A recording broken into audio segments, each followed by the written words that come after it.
over here. Turn around. You want to watch your bride come out? Honey, come stand right here. Right there. Lovely.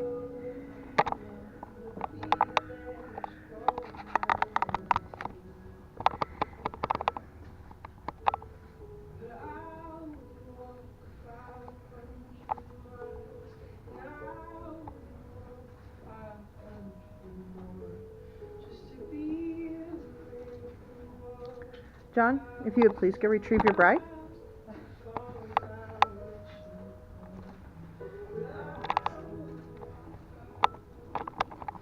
Now, Sarah and John, you are getting married today. You might want to step a little bit closer. Hold each other's hands. Remember, we talked about liking each other. Okay. So thank you all for coming here on this absolutely gorgeous November the 11th, because we are here to witness and celebrate this marriage between Sierra and John. We are also here to share in the joy of this occasion.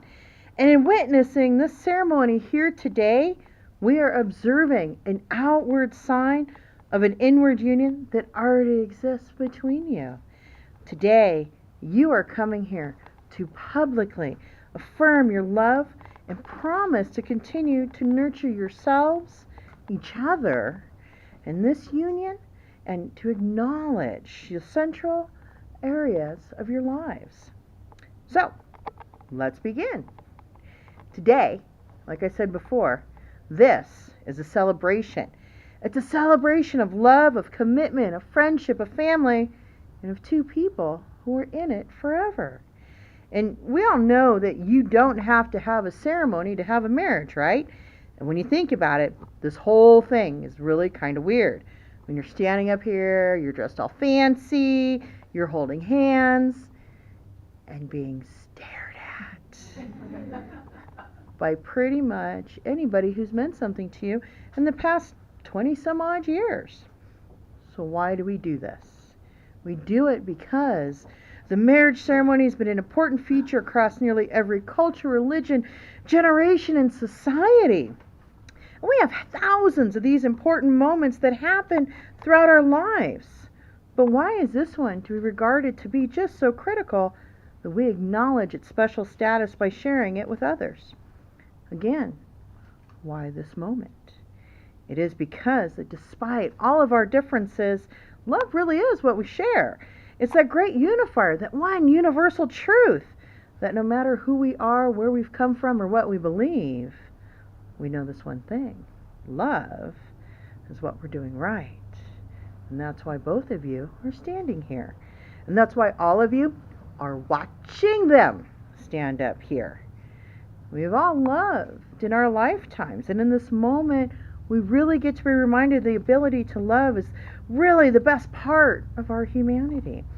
And all of us here today, we have our own love stories. Some are short and some are long and some are unwritten and some are just getting to the good part. These are all chapters in our stories that sometimes are sad or sometimes disappointing, and others are exciting and full of adventure. And that's what brings us here. And now I'm here. We are all here because we want those moments for you. We're here to hope with you, to support you, to be proud of you, and to remind you that maybe sometimes love really isn't just happily ever after. Your stories are based not just on one moment, not even this moment. This is every moment. It is the big ones, like saying I love you, getting engaged, and moving in next to each other. But really, this is a story of a million little ones that come between those big moments. It's falling asleep next to one another, making dinner together, spending holidays with your families, and then surviving it. It's binge watching those favorite Netflix shows, and maybe just getting a big hug when you get home from work. It is those everyday moments that fuse together into one big experience. And even though this experience is so incredible that words fail us when we try to explain it, that really just is what it is about love. It's meant to be felt and not described. But trying to describe love really is one of our favorite pastimes. We use words to write stories and poems and songs about love. And even though we describe love in all sorts of different ways, Even though love can look different from one person to the next, we all know it when we see it. And we do see it here. You have fallen in love by chance. But today you are here to make a choice. You are both choosing each other. You have chosen to be with someone who enhances you, who makes you think, who makes you smile, and makes every day brighter. You're about to make some promises to one another that you intend to keep. And there's a very simple premise to these promises. You are vowing to be there. You're teaming up and saying to each other, every experience I'm going to have, I want you to be a part of. And Sierra, you have selected a reading to share with John today before sharing your promises to him. That is, that day that the saucers landed. Hundreds of them, golden, silent, coming down from the sky like great snowflakes. And the people of earth stood and stared as they descended, waiting, dry-mouthed, to find out what was waiting inside for us, and none of us knowing if we would be here tomorrow. But you didn't notice, because that day the saucers came, by some coincidence, was the day that the graves gave up their dead and zombies pushed up through the soft earth, or erupted, shambling, dry-eyed, unstoppable. And they came towards us, the living. We all screamed and ran. But you didn't notice this because on Saucer Day, which was also Zombie Day, it was Ragnarok also. And all the TV screens showed us a ship built of dead men's nails and a serpent and a wolf, all bigger than the mind could hold.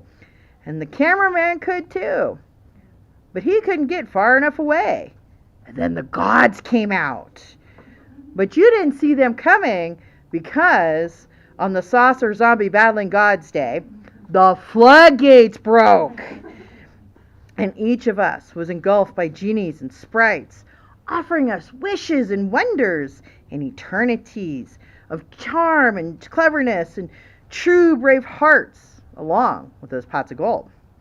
And while the giants fee-fo-fummed across the land and killer bees came buzzing, you had no idea any of this because that day, that Saucer Day, the Zombie Day, the Ragnarok, and the Fairies Day, was the day the great winds came. And it snowed, and cities turned to crystal. That day all the plants died, the plastics dissolved, and the day the computers all turned, the screens all telling us that we would obey. The day the angels, drunk and muddled, stumbled through all the bars. And all the bells of London were sounded. The day the animals spoke to us in Assyrian, and the Yeti Day, the fluttering capes and the arrival of the Time Machine Day. You didn't notice any of this because you were sitting in your room, not doing anything, not even reading, not really, just looking at your phone, wondering if I was going to call. So with that being said, Sierra, if you'd look at John for just a second, will you keep John as your favorite person, to laugh with him, to go on adventures with him, to love him, to support him through life's toughest moments, to be proud of him, to grow old with him, and to find new reasons to love him every day? I will. And at this time, Sierra, you have a few words of love that you would like to read to John.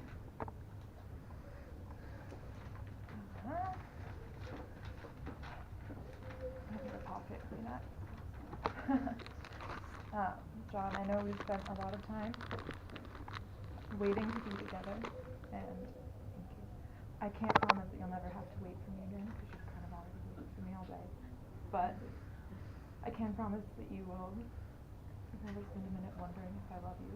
I'll find a way to show you every day. And I promise to be there for you, and to support you in anything you do, to nurture not only our similarities, but also our differences.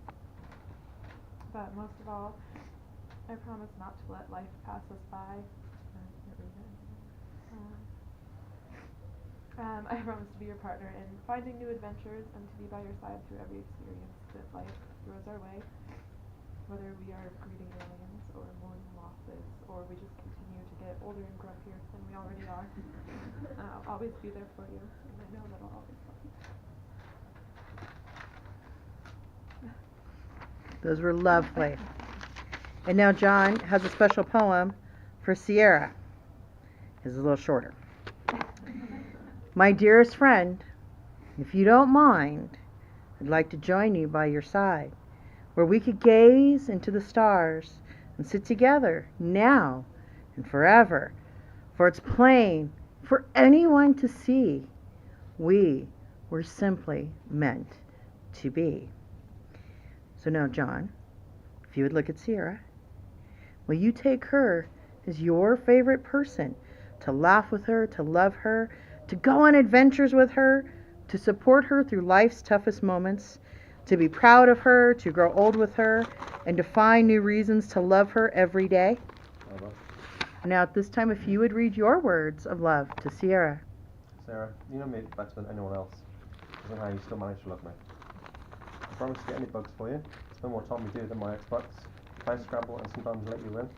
To have fun at Halloween and when we do things that you want to do even though I don't. I promise to always love you and not care if you get fat, skinny or old. But most of all, I promise to be your best friend. Thank you. Your words were absolutely amazing.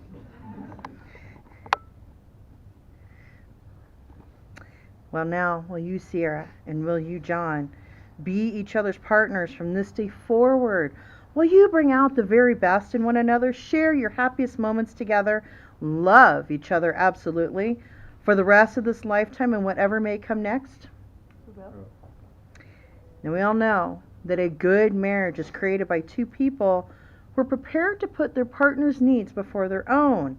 They complement each other as they work together for the good of their relationship. A good marriage has a strong foundation of trust and unconditional support for one another. It's having someone to share your hopes, your aspirations, and disappointments.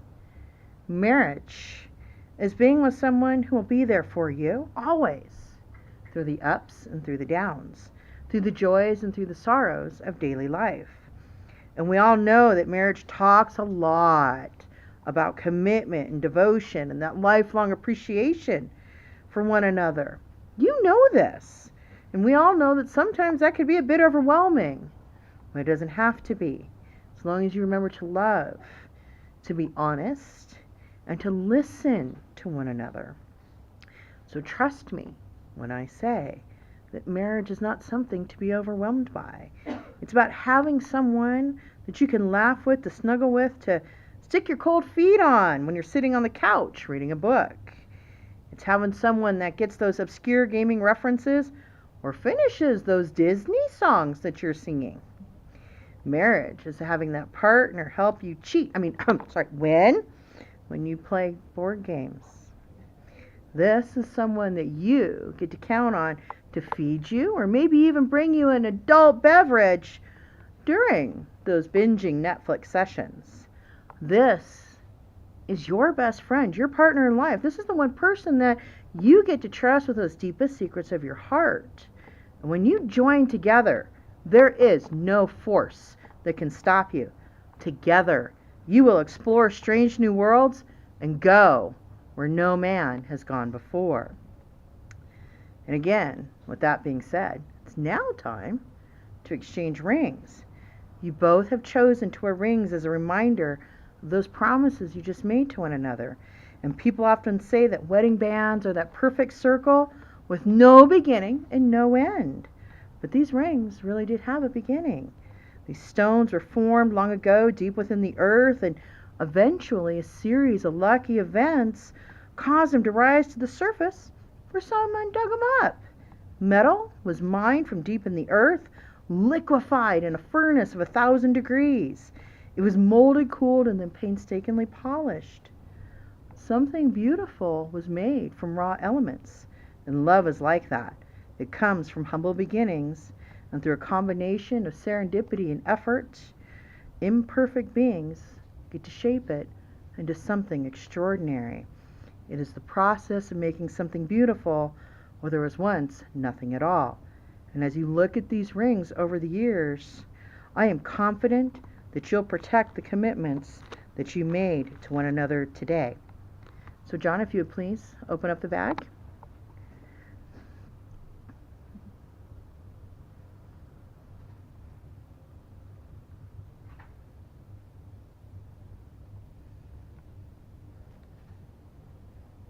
Penny, I don't want the bag. I don't want the rings. I want the bag. You get to keep those, okay? All right. Now, if you could please give Sierra your ring.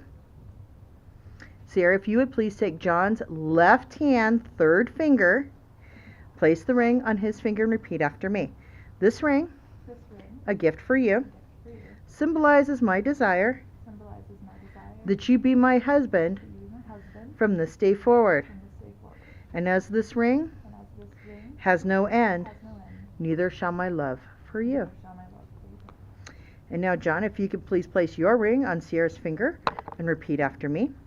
This ring, a gift for you, symbolizes my desire that you be my wife from this day forward. And as this ring has no end, neither shall my love for you.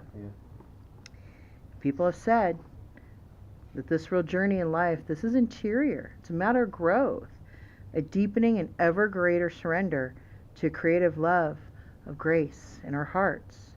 Therefore, this is your journey, Sarah and John, as husband and wife.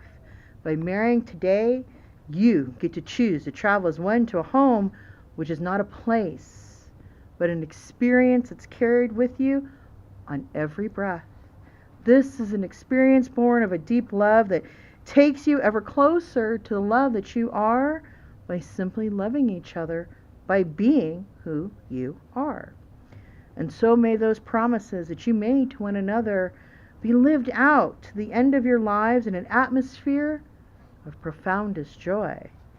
May you, Sierra and John, cherish your love for one another and look to the future for one another. So now, this ceremony is over.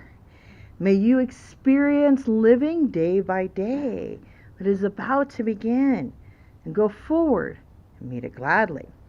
So it is truly with much pleasure, joy, and honor, and the power invested in me on this great and absolutely beautiful state of Colorado, I get to pronounce you now married. And for the moment I know y'all been waiting for. Okay, Sierra, you can kiss John.